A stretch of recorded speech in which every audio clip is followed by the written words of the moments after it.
A simple palette of green and white, elegant paving, carefully considered textures, and statuary are just some of the elements that have made this urban boutique garden.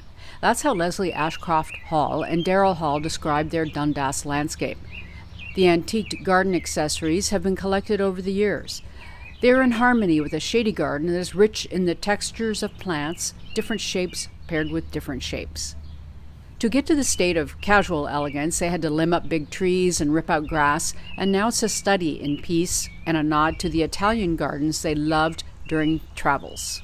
The front and side yards have their own charming reveals, ferns always timeless, and a new discovery like a low-growing yew as a ground cover. Against a backdrop of black fencing, plants stand out and foliage shapes dominate. The garden is low maintenance, but not short on interest or charm. A timeless city garden. I'm Kathy Renwald for thespec.com.